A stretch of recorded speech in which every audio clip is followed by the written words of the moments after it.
Muy buenos días. Maná Museo de las Sagradas Escrituras tiene el placer de abrir de manera virtual, por causas de esta contingencia sanitaria, este espacio de conversación con el escritor y colaborador en los diarios La Jornada y Protestante Digital, el sociólogo Carlos Martínez García, muy apreciado conferencista y amigo del Museo de la Biblia, y con el filósofo y teólogo Cristian Gómez Macías, fundador y presidente de esta honorable institución aquí en la Ciudad de México. Pues queremos agradecer tanto al estimado Carlos y a nuestro apreciado fundador que estén con nosotros en esta mañana, que hayan tomado tiempo y tengan la disposición para enriquecernos en este día con las aportaciones siempre tan relevantes que tienen que darnos. Muchas gracias y muy bienvenidos. Hoy, a una década del aniversario luctuoso de uno de los insignes cronistas, escritores mexicanos, escritor mexicano, Carlos Monsiváis, ha sido lector de la traducción al castellano de la Biblia hecha por Casiodoro de Reina, de quien precisamente en este 2020 estamos conmemorando los 500 años de su natalicio. Deseamos conversar con ustedes sobre la importancia de estos dos autores. Estimado Cristian, ¿cuál es la importancia y la vigencia de Casiodoro de Reina? Bueno, les saludo a todos los que amablemente nos acompañen y, por supuesto, un honor compartir el diálogo con Carlos Martínez, con Arely Hernández. Casiodoro vive en una época parecida a la nuestra, en la que las masas son manipuladas por las ideologías hegemónicas. Y las ideologías hegemónicas que utilizan mal el derecho para justificar sus pretensiones. En aquel entonces, el derecho canónico, el derecho religioso, emparentado con derechos civiles, monárquicos, y también, en el siglo XX vimos el derecho justificando dictaduras con el pretexto de la seguridad del Estado, y en el siglo XXI vivimos también una confusión en el derecho, incluso una concepción tan útil como los derechos humanos ha entrado en una desorientación tal que, insisto, las masas son manipuladas en aquel tiempo a través del analfabetismo y de la confesión religiosa, del fanatismo. Hoy un fanatismo a través de las redes sociales. Pero bueno, cuando yo digo que la época de Casiodoro y la nuestra son épocas en que los disidentes han de ser perseguidos, épocas en las que trabajar con la Biblia se hace bajo la reprobación de la sociedad en general, e incluyendo ahí a los religiosos, la reprobación de parte de los religiosos, me quedo pensando que a la vez me quedo corto, ¿no? Porque no es solo la época de Casiodoro o la nuestra. Más bien, ¿qué época no ha sido de intolerancia? ¿Qué época no ha habido un fanatismo? ¿Qué época las masas han sido racionales? Pues creo que no. Entonces, pues el que nosotros vivamos en una sociedad tan convulsa, en una sociedad decadente, en la que los valores se invierten, nos hace identificarnos con un reformador, escritor, literato, líder espiritual, como fue Casiodoro de Reina, de quien acaba de decir la compañera Arely, 520 fue su nacimiento, así que 2020 estamos celebrando 500 años de su nacimiento. Hay varias facetas en la vida de Casiodoro que le hacen muy importante. Una de ellas es mostrar una serie de confluencias subterráneas que van llegando a juntarse como en un río que despierta una reforma española. Casiodoro tiene primero la influencia de un tipo de alumbrados que tiene su prefiguración en Santa Catalina de Siena, preocupada no por las liturgias, los lugares santos, el sacramentalismo, sino la vida interior, la relación inmediata con Cristo. En aquel tiempo los judíos eran perseguidos básicamente por el catolicismo romano, y algunos de ellos convertidos al cristianismo con mayor sinceridad, otros forzados, habían dado origen también a la corriente alumbrada de los judíos que estaban no acostumbrados a las imágenes y por eso buscaban también, coincidían con cierto despertar franciscano y dominico, en la búsqueda de una interioridad, de una luz interior en la relación con Dios, en la oración como una posibilidad de llegar directamente a la relación con Cristo. A esto se unió el humanismo en España, que fue muy importante vía sobre todo el personaje holandés Erasmo de Rotterdam, y del cual también tenemos otros españoles renombrados participando en el humanismo, como el propio Juan de Valdés, uno de los padres de la gramática castellana. Si a eso sumamos los estudios bíblicos que se dieron en la Universidad de Salamanca y en la recién creada Universidad Complutense, podemos entender cómo Casiodoro va siendo influido de algunas corrientes especialmente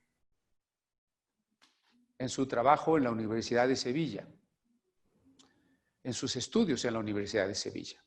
De ahí él irá a profesar al convento de San Isidro del Campo, donde después viene toda la revolución que le caracteriza. Pero no quiero alargarme. En este primer punto solo lo que quiero decir es que en Casiodoro confluyen despertares, corrientes subterráneas que van en contra del pensamiento hegemónico y que es hegemónico desde cierta élite ideológica, pero que la masa en general es arrastrada por ese pensamiento.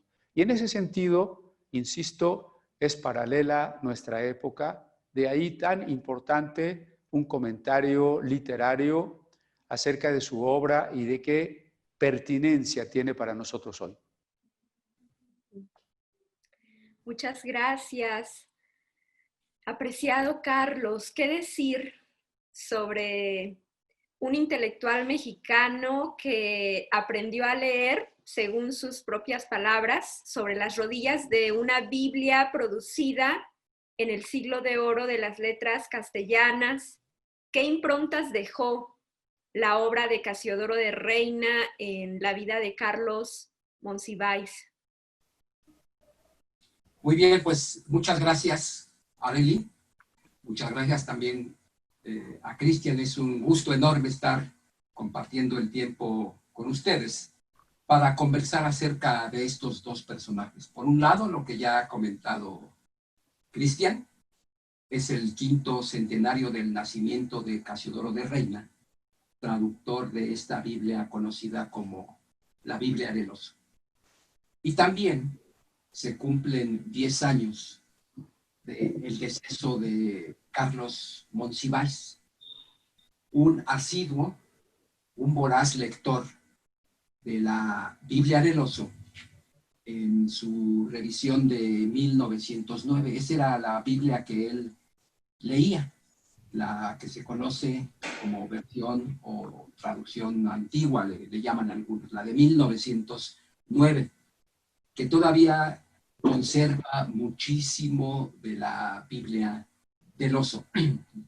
Ya la otra adecuación, la otra revisión de 1960, no era del gusto de Carlos y él daba distintas razones. Él prefería la de 1909. Y respecto a las huellas que dejó esta Biblia en Carlos, en alguna conversación él me dijo que había libros que llevaba uno en su ADN y que uno de esos libros, o el principal que se había grabado en su ADN, vamos a decirlo así de manera simbólica, era precisamente la Biblia de Casiodoro de Reina y Cipriano de Valera. Carlos Monsiváis tiene muchas facetas. Es conocido varias de sus expresiones, de sus simpatías, de sus solidaridades, de su solidaridad con las minorías perseguidas. Y en mucho a veces se va del análisis de quienes hablan de estas facetas de Carlos Monsiváis, que él mismo era parte de una minoría y así lo dejó asentado en varios lugares y en distintos momentos. Por ejemplo, en 1965, cuando le toca participar en un ciclo que se llamó Los narradores ante el público, en la sala Manuel L. Ponce del Palacio de Bellas Artes, él habla ahí de lo que significaba ser parte de una minoría protestante. Después, en lo que se conoce como su autobiografía, publicada en 1966, él tenía 28 años, nos dice tanto el motivo de haber llegado a vivir a la colonia Portales como la forma en que fue educado, y aquí un poco en las palabras de Carlos se responde lo que es tu pregunta, querida Arely, respecto a la importancia de la Biblia del Oso en él. Escribió Carlos en 1966. Las razones migratorias de mi familia, en ese éxodo atroz de los 40, fueron religiosas. Pertenezco a una familia esencial, total, férridamente protestante, y el templo al que aún ahora y con jamás menguada devoción sigue asistiendo, se localiza en Portales. Familia fundamentalista que abomina del licor y el tabaco, la mía decidió otorgarme una educación singular.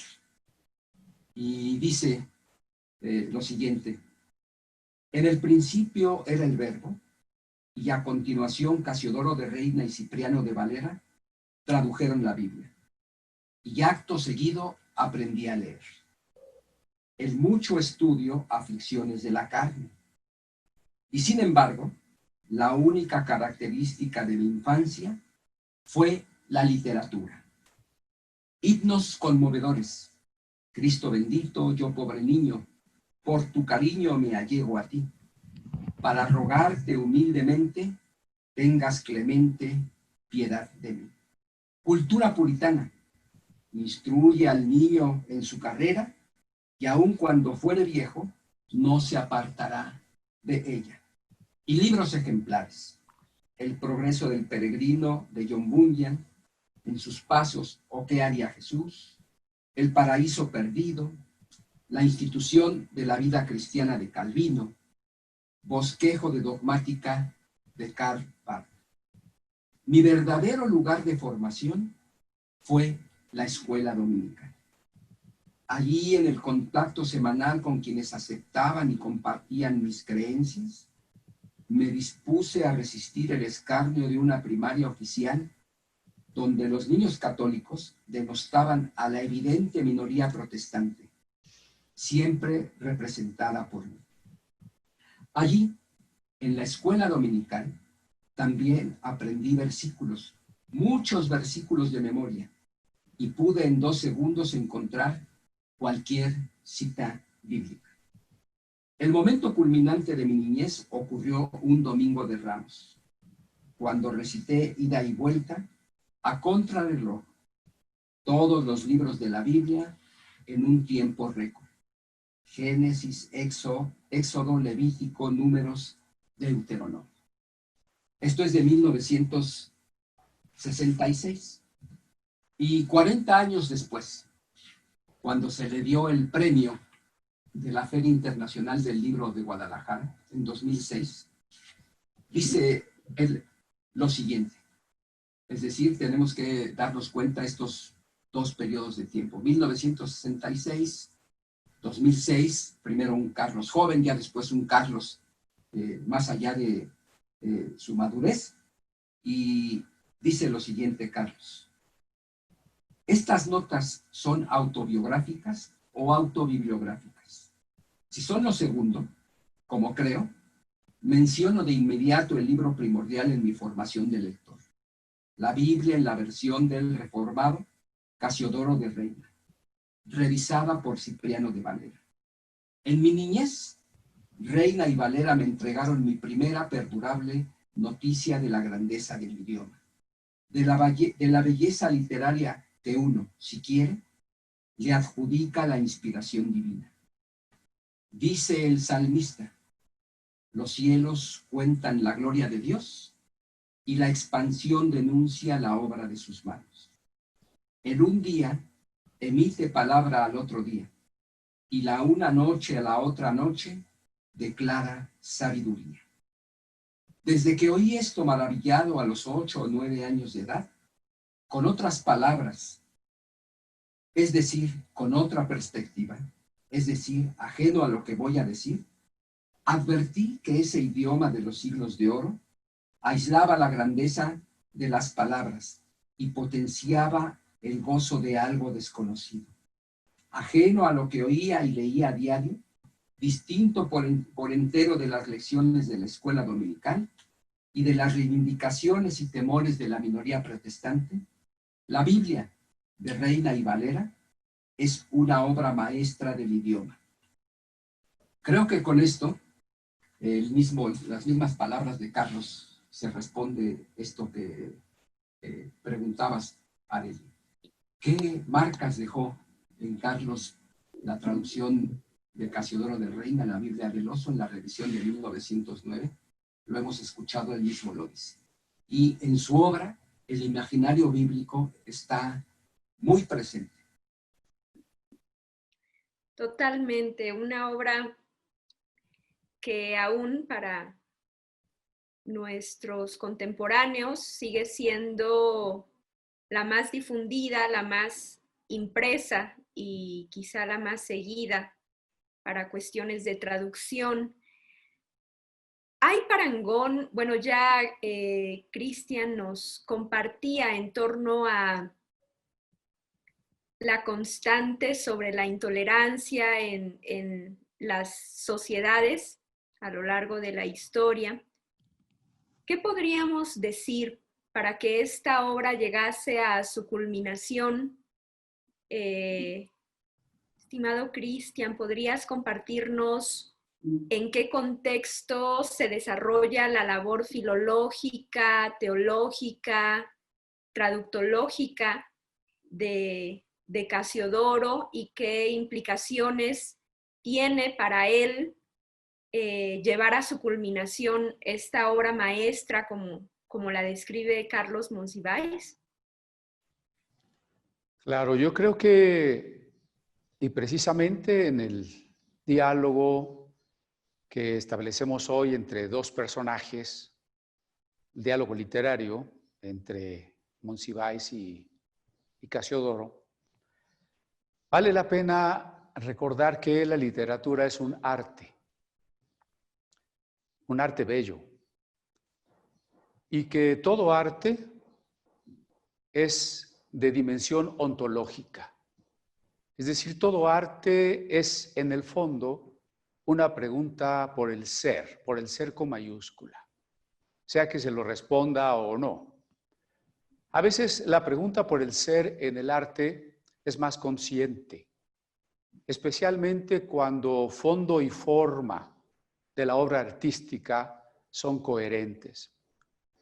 La belleza de la lengua del siglo de oro de las letras castellanas, aunada al excelente manejo de ese castellano por parte de Casiodoro de Reina, a su también magistral manejo de las lenguas bíblicas y de las versiones que hasta entonces existían de la Biblia en latín, un Antiguo Testamento en castellano por parte de los judíos, un Nuevo Testamento de Juan Pérez de Pineda también en castellano, las mismas ediciones de la Vulgata y otras traducciones latinas diferentes a la Vulgata. Todo eso pues manejaba como lingüista y como literato Casiodoro de Reina. La obra de la Biblia del Oso, que por cierto tengo aquí a un lado, y que ya escuchamos en labios de Carlos Martínez, la opinión que le merece Carlos Monsiváis de ser una obra magistral. La traducción es, literariamente hablando, una obra magistral, ciertamente, anterior al Quijote, en unos 40 años prácticamente, más desconocida, sin embargo, porque fue una obra prohibida, confiscada. Desde antes de publicarse ya era una obra que se intentaba impedir que viera la luz, ¿no? Bueno, estaba yo en que la literatura, cuando en ella coinciden el fondo y la forma, porque hay una más consciente pregunta por el ser, nos remite a la vez a los valores, a los anhelos espirituales que dan origen a la acción literaria. Y en el caso de Casiodoro de Reina, ese anhelo no es ser un literato por el hecho de ser un literato, no es alcanzar la forma bella por la propia forma, es expresar el contenido más maravilloso para él, que es un tesoro para él, y ese contenido es Cristo. No solamente la obra escrita de Casiodoro se limita, que ya es mucho decir, a la traducción de la llamada Biblia del Oso, sino que también escribió una confesión de fe, conservada hasta nuestros tiempos, y que le permitió llevar a cabo su liderazgo espiritual en Inglaterra, primeramente, en el exilio ya, por supuesto, y en otros lugares de Europa, de Alemania sobre todo. Pero escribió también comentarios al Evangelio de Mateo, especialmente a las tentaciones de Cristo, comentarios al Evangelio de Juan. Y bueno, hay por ahí una discusión no resuelta, si será uno de los autores, probablemente, de una obra que es Las Artes de la Inquisición Española, que da cuenta de las torturas y los procesos y los testimonios de algunos amigos ejecutados por la Inquisición. Puede ser, no lo sabemos. Pero decía yo, queda a pie de qué fuente emana su deseo que cristaliza en una acción literaria.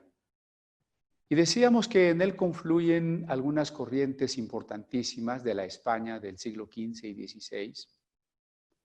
Pero cuando finalmente él profesa en el convento de San Isidro del Campo, de la orden escindida de los Jerónimos, estamos en una España de gran fanatismo, una España que se ha decantado por la contrarreforma. Y con ello ha optado por no permitir la libertad de pensamiento, la libertad de religión, la libertad de imprenta. Una España que está de acuerdo con decretos del Concilio de Trento de que la Biblia no debe ser dada al pueblo en su lengua para que cada quien la interprete. En el resto de Europa, sobre todo en la región del norte, las cosas son culturalmente diferentes. Los pueblos están aprendiendo a leer. tienen la Biblia en su mano. Cada creyente se asume un sacerdote. Crece la conciencia de la persona individual, de la responsabilidad ética. La libertad de imprenta, de enseñanza, de expresión dará origen a las grandes universidades que son mucho más numerosas en este tipo de países. Y por ende la investigación y el conocimiento. En tiempos de Felipe II, Casiodoro está en el convento y llega hasta allí una corriente más, la corriente luterana. Libros que trae de contrabando un hombre llamado Julián Hernández, apodado Julianillo, y que, entre otros, trae el Nuevo Testamento que ha traducido al castellano Juan Pérez de Pineda. No sin dejar de lado para su propio trabajo el que había realizado antes Francisco de Encinas, primer traductor del Nuevo Testamento. Llegan otros libros de tendencia luterana e incluso calvinista al monasterio. La Inquisición, tras sus pesquisas, tiene la lista de los monjes comprometidos, que eran bastantes, al grado que la vida en el convento se había cambiado de las horas normales o rituales de la oración y otras actividades a estudio de la Biblia. Pero no solamente eso, como persona comprometida con la vida espiritual del prójimo, Casiodoro era uno de los guías de la iglesia subterránea, llamada o apodada la Iglesia Chiquita. Un grupo de aproximadamente 800 personas que se reunían en conventículos en diferentes casas de manera secreta a estudiar la Biblia. Algunos de los hogares y de las principales dirigentes de este movimiento eran mujeres, como doña Isabel de Baena. Cuando la Inquisición se entera, aprehende prácticamente a 800 personas y a algunos de los monjes. La mayoría de ellos, después de sufrir prisión por varios años y tortura, morirá en 4 autos de fe en la Plaza Mayor de Sevilla, quemados en la hoguera. Casiodoro de Reina y otros amigos alcanzan a huir. De ahí en adelante, lo que le reste de vida, hasta 1594, Casiodoro de Reina vivirá siempre en el exilio. Con ello pasará a formar parte de muchos otros que trabajaron con la Biblia de raza española, pero que tuvieron que hacerlo en el exilio. Tanto los judíos de la Biblia de Ferrara, como Pérez de Pineda o Francisco de Encinas o después Cipriano de Valera. Pues una vez que Casiodoro está en el exilio, no deja su labor pastoral, no la abandona nunca, sea de manera oficial o extraoficial. No abandona sus ánimos de exhortar a las personas, de trabajar con sus manos para su propio sostén, de casarse con la hija de un judío converso. Pero dentro de todas las penurias, su gran anhelo y su gran esfuerzo es vertir la Biblia completa por primera vez al castellano. A lo largo de 13 años, él trabaja en esa obra y finalmente lo logra. Lo logra, decía yo, en medio de enfermedades, en medio de grandes carencias.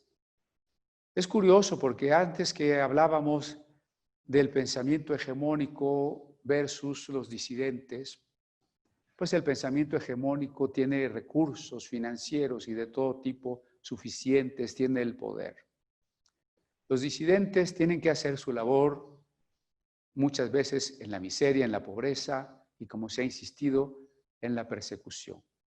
En esas minorías, precisamente a las cuales o con las cuales se identificó Monsiváis como un niño despreciado por los otros niños en la primaria, experiencia que vivimos igualmente muchos de nosotros que fuimos conocedores de la Biblia desde pequeños. Persecución que sufren nuestros hermanos indígenas hoy, en pleno siglo XXI, en México, en diferentes estados de la República. Persecución que se sufre en las ciudades para o en contra de cualquiera que no opine como opina la mayoría. Bueno, pues sufriendo esas penurias, Casiodoro, sin embargo, completó su tarea después de 13 años de esfuerzo traductor. Y fuera de España, curiosamente, la primera Biblia en castellano no se imprime en España, se imprime en Suiza, en la ciudad de Basilea, en secreto, precisamente para que la Inquisición no pueda quemar la imprenta, los impresores, las Biblias. La portada no tiene pie de imprenta, no dice quién la tradujo, no dice dónde se hizo, escuetamente 1569. Un lema: la palabra del Dios nuestro permanece para siempre. Pensando en que precisamente las persecuciones y todos los esfuerzos para que la Biblia no se diera a conocer, para que en medio de una sociedad en la que hay una pluralidad de pensamiento, sí, porque había, aún dentro del sector religioso, sí había una pluralidad de pensamiento, diferentes órdenes religiosas, corrientes teológicas, pero lo peligroso era una postura que amenazaba disolver las bases de los intereses de la institución. Por eso digo que es como nuestra época. Hay una pluralidad de pensamiento, menos aquellos que realmente amenacen las bases verdaderas de los intereses de poder, de los intereses económicos. Se apodó Biblia del Oso porque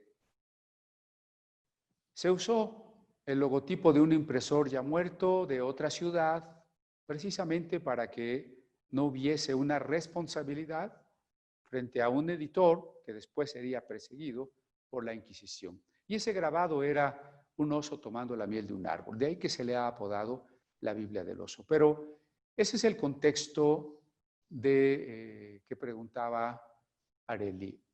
Una lucha entre la reforma y la contrarreforma. Una Europa dividida.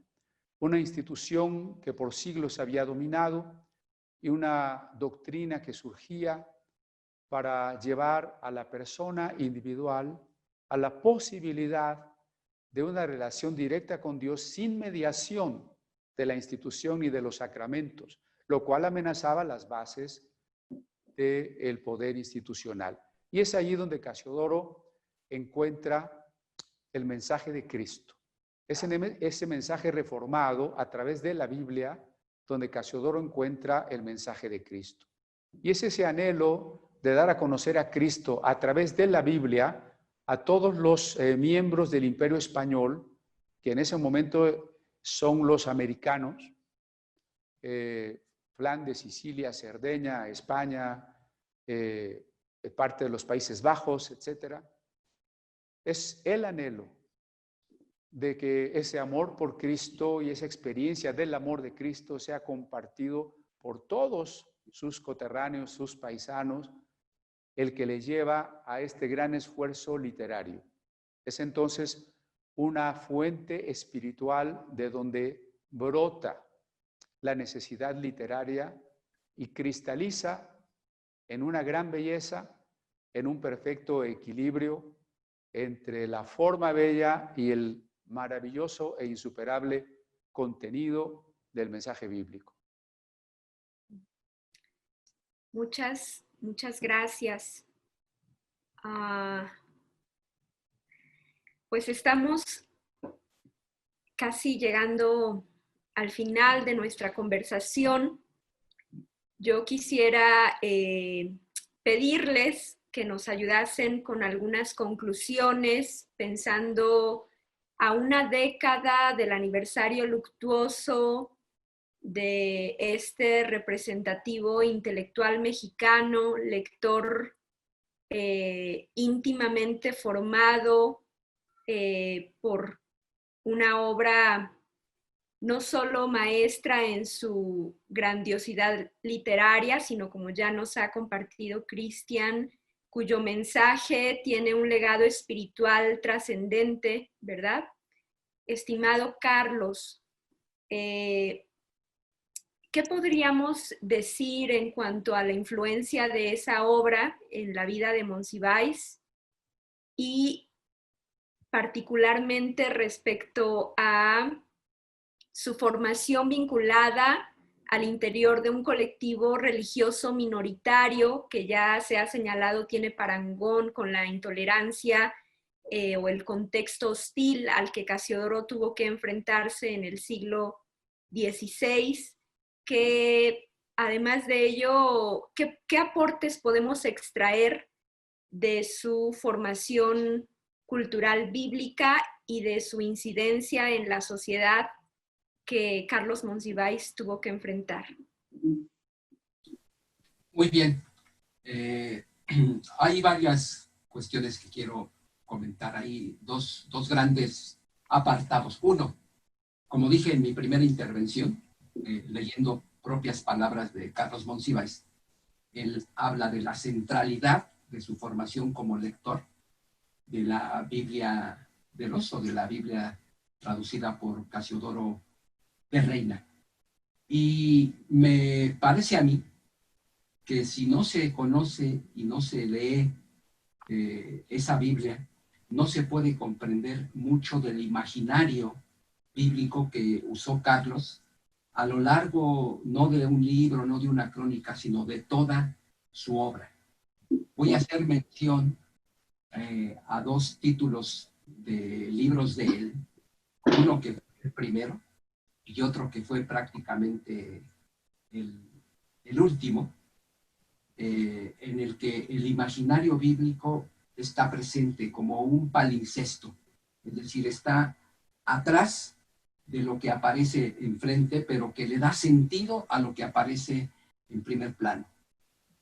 Carlos ya era muy conocido en 1969 en el ambiente cultural mexicano, porque había empezado a escribir desde mitad de los años 50 en distintas revistas, diversas publicaciones, artículos, ensayos, crónicas.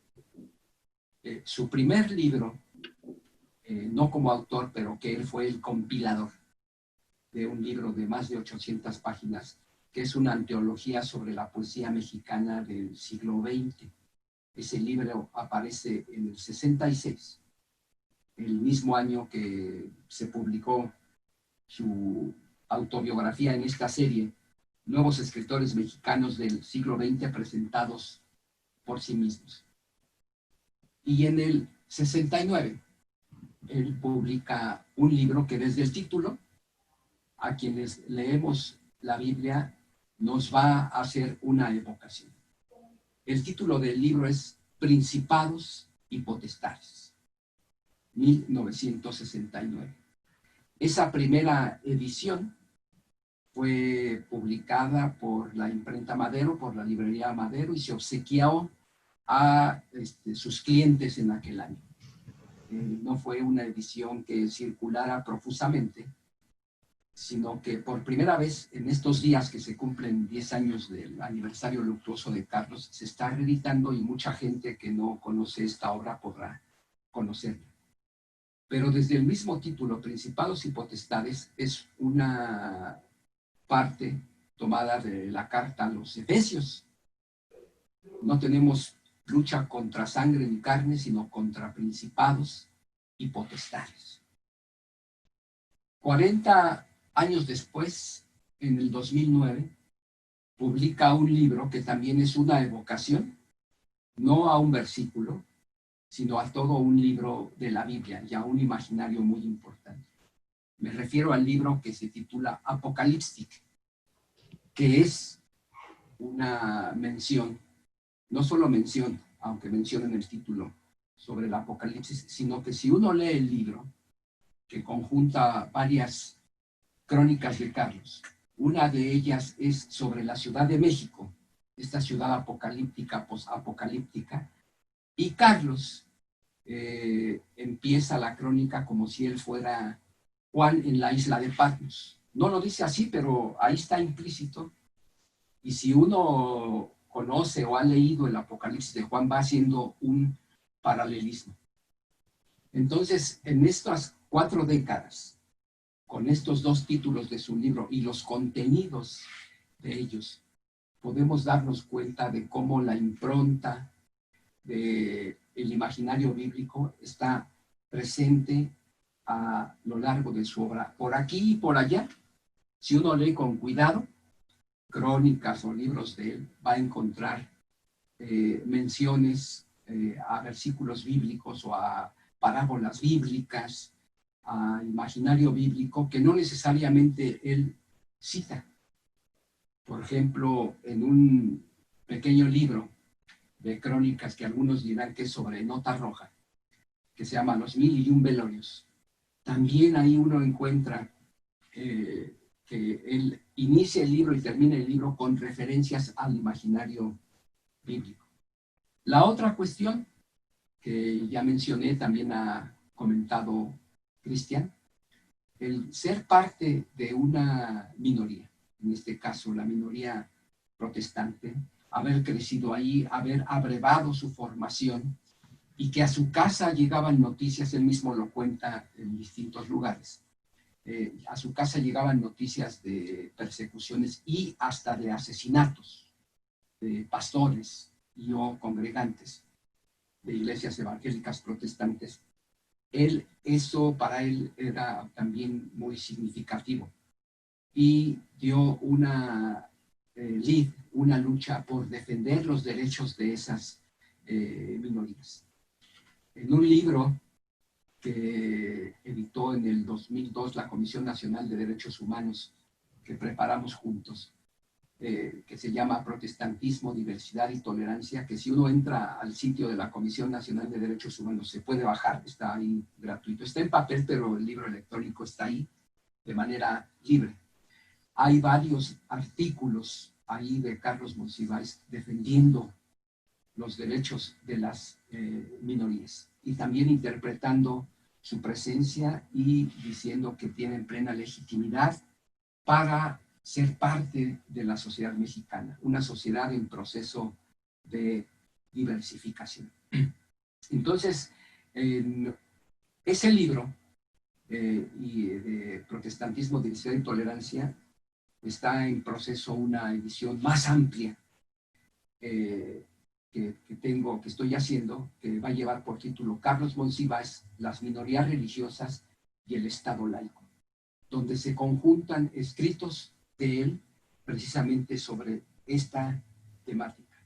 En diversos foros, momentos, por escrito y o de manera en exposición verbal, Carlos fue un defensor de los derechos de las minorías religiosas, particularmente de las iglesias protestantes evangélicas, y dentro de ese conglomerado de un colectivo al cual ya ha hecho mención Cristian, que son los indígenas evangélicos protestantes, muy estigmatizados, perseguidos y demás. En el 2008, cuando él cumplió 70 años, varias instituciones, entre ellas el Centro de Estudios del Protestantismo Mexicano, le otorgamos a Carlos el premio Miguel Cashlán, llamado así este premio, este galardón, en honor y en memoria de un pastor chamula, evangélico protestante, en las cercanías de San Cristóbal de las Casas, que fue atrozmente asesinado por sus perseguidores por toda esta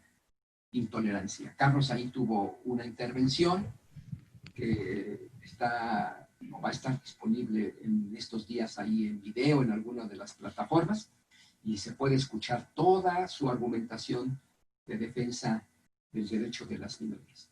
Pero para concluir, en este quinto centenario del natalicio de Casiodoro de Reina y 10º aniversario luctuoso de Carlos Monsiváis, me parece que es muy importante entonces revalorar a uno y a otro personaje en lo que cada quien ha contribuido para el enriquecimiento cultural y también espiritual. Uno, Casiodoro de Reina, con todo lo que ha dicho Cristian, que tuvo que luchar para ver finalmente en 1569 salir de las prensas su traducción de la Biblia. Y Carlos, que fue un gran lector y también una faceta que no se conoce, un gran difusor de esa Biblia, porque, por ejemplo, hay testimonios escritos de intelectuales escritores a los cuales Carlos los introdujo en la lectura de la Biblia de los dos de ellos que fueron muy amigos de él. Uno, José Emilio Pacheco, y el otro, Sergio Pitón. Escribieron en distintos lugares cómo fueron influidos por la Biblia del Oso y que fue Carlos el que les introdujo en la lectura de esa Biblia. Bien, pues muchísimas gracias. Estamos llegando al final de esta transmisión. Queremos reiterar tanto a Cristian como a Carlos nuestra gratitud por su tiempo. Y bueno, antes de despedirnos, quisiéramos tener de cada uno de ustedes una breve conclusión, ¿verdad? Quizá cómo acercarnos, por un lado, a cada uno de estos dos autores en el anhelo pues, de profundizar en sus textos y cuáles serían quizá el legado que ustedes consideran es trascendente en la celebración de estos 500 años del natalicio de Casiodoro de Reina, de la década luctuosa de Carlos Monsiváis, y quizá también cómo esto se enmarca o se vincula con una celebración más amplia, el Año Internacional de la Traducción Bíblica, que nos rememora a otros dos insignes traductores, Jerónimo de Estridón y William Cameron Thousand, precisamente vinculado al trabajo con sectores indígenas en México. Si cada uno de ustedes quisiera cerrar aportando algunas conclusiones en torno a estos tópicos, les agradeceremos. Bueno, es paradójico como nuestros países hispanoamericanos, y en este caso México, el analfabetismo fue rampante hasta mediados del siglo XX. Después, pues aparentemente no, pero desgraciadamente hay que reconocer que existe un elevado índice de analfabetismo funcional. Quiere decir que las personas supuestamente aprendieron a leer, pero no leen, o leen y no entienden, o leen textos de una mala calidad, de muy mala calidad. De tal manera que entre los países miembros de la OCDE, México ocupa el penúltimo lugar en alfabetización. Es decir, pues es prácticamente en la colita de la cultura. Y por eso es tan importante esto que decía Carlos. Estoy totalmente de acuerdo contigo, Carlos. Hay que rememorar a Carlos Monsiváis, hay que rememorar a Casiodoro de Reina y reconocer que necesitamos enriquecernos a través de la lectura y a través de la literatura.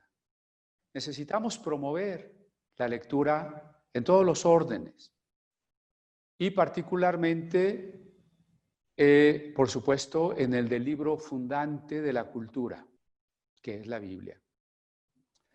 Por supuesto, la Biblia del Oso se enfrenta hoy a muchísimas otras traducciones, algunas no tan ricas literariamente, otras quizá con la ventaja de el desarrollo de las ciencias bíblicas, de haber cotejado documentos más antiguos, posibilidad que se dio solo siglo XIX y XX, pero no ha dejado de ser vigente como de ninguna obra maestra del siglo XVI, la belleza de la Biblia de Casiodoro de Reina. Y en este país de predominio de analfabetas, a veces hasta dentro de nuestros políticos egregios, no quiero rememorar algún caso triste, ustedes sabrán.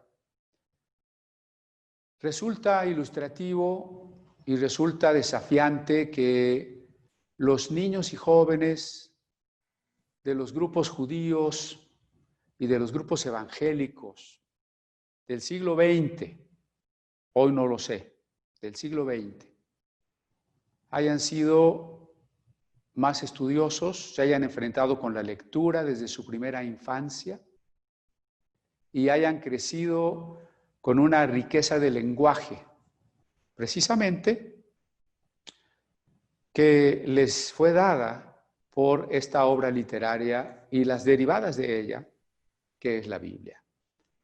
No quisiera cerrar sin comentarles de otro gran escritor, Luis de Salem, y este opúsculo, entre las muchas cosas que escribió, este opúsculo se llama México, la Biblia en su literatura. Por supuesto, hay muchos literatos del ámbito universal y del ámbito americano que también estuvieron muy familiarizados con la Biblia. Por lo pronto de América, baste citar a Borges, a Gabriela Mistral, pero este librito se limita a México. Y dice el índice Ignacio Manuel Altamirano, Miguel Hidalgo y Costilla, Amado Nervo, Salvador Díaz Mirón, Manuel Gutiérrez Nájera, José María Luis Mora, Manuel Carpio, José Joaquín Pesado, Carlos Pellicer, José María Pino Suárez, Sor Juana Inés de la Cruz, Mariano Galván Rivera.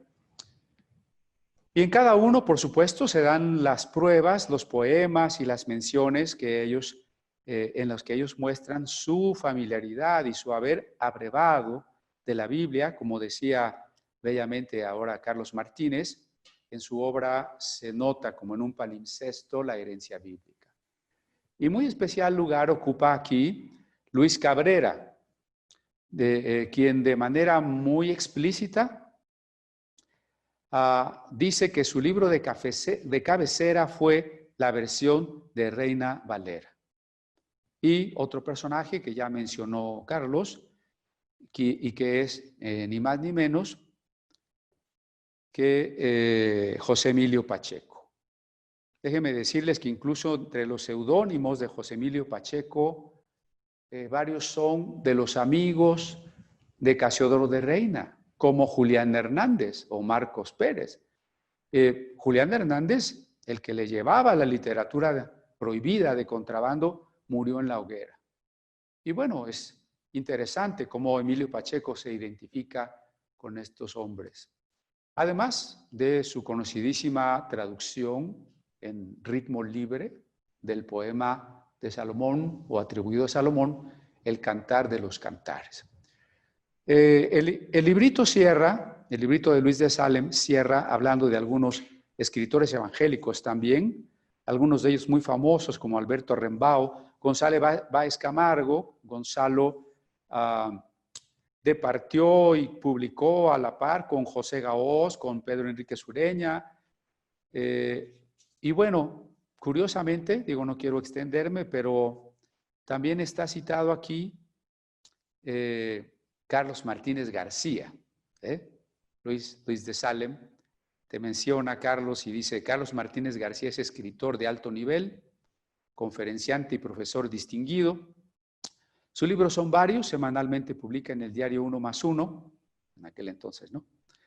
Comentarios que casi siempre defienden a las iglesias evangélicas y promueve el estudio de las Sagradas Escrituras. Sus notas de otros niveles culturales son también muy leídas y apreciadas. Desde 1997 escribe en uno de los mejores diarios de circulación nacional, La Jornada.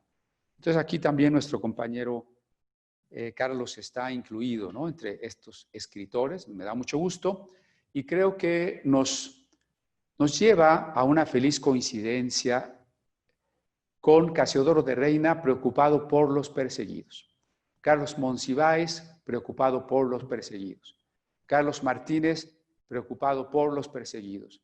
El Museo de las Sagradas Escrituras, preocupado por los perseguidos.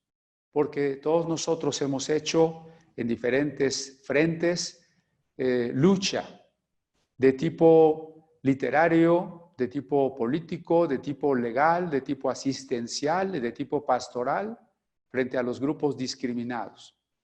Y esta es una veta que nos unifica. Esto y el amor a la literatura. Y por supuesto, dentro de la literatura, al libro de los libros.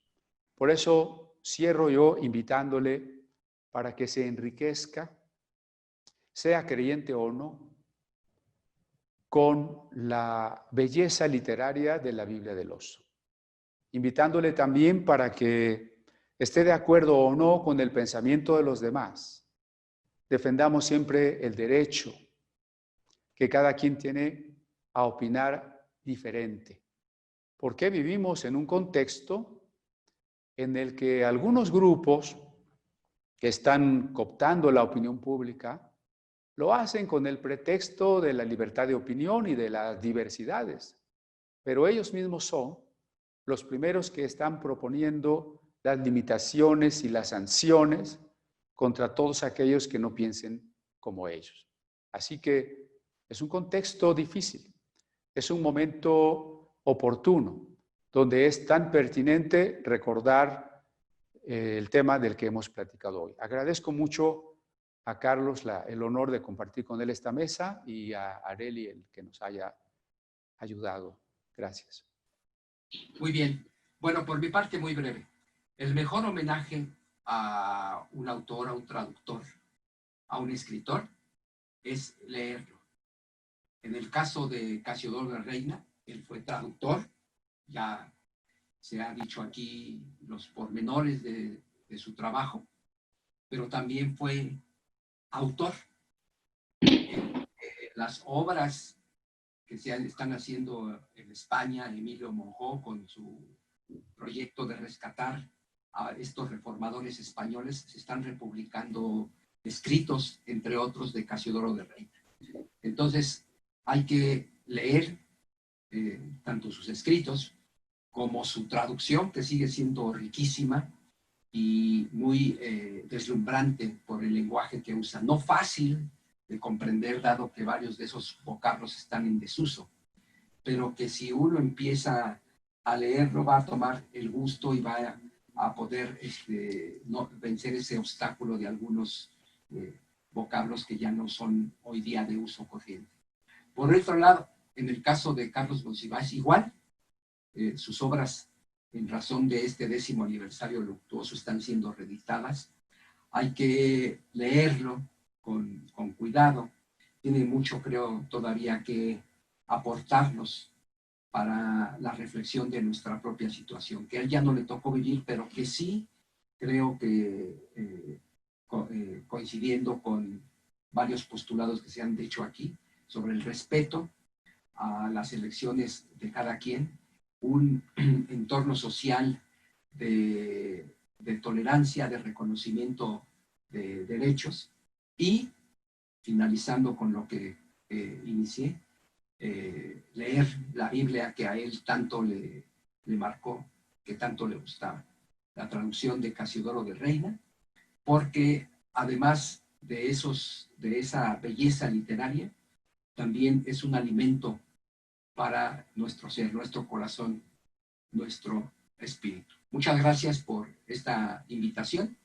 Un abrazo a Arely, la directora del Maná Museo de las Sagradas Escrituras, a Cristian, amigo de muchos años, también fundador de este muy bonito proyecto con el cual acompaño en la medida de mis posibilidades, que me parece que es muy encomiable el proyecto de Maná, Museo de las Escrituras. Muchas gracias. Pues muchas gracias a cada uno de ustedes por el tiempo y porque siempre para Maná es de suma importancia abrir espacios de reflexión en donde se pueda escuchar una reflexión trascendente, una reflexión además argumentada. Y bueno, ha sido un placer tenerles a ambos este día para promover, para difundir, para animar la celebración del 500 aniversario del natalicio de Casiodoro de Reina y de la década del aniversario luctuoso de Carlos Monsiváis. Queremos agradecer también a la audiencia que nos ha acompañado este día y pues reiterarles que el museo estará impulsando a partir del mes de julio una conferencia mensual para abrir espacios de difusión, de reflexión en torno a estos insignes traductores de los que en el 2020 tenemos hechos conmemorativos. Así que siéntanse siempre muy bienvenidos y les agradecemos su tiempo, su disposición, su escucha. Que tengan muy buen día. Muchas gracias.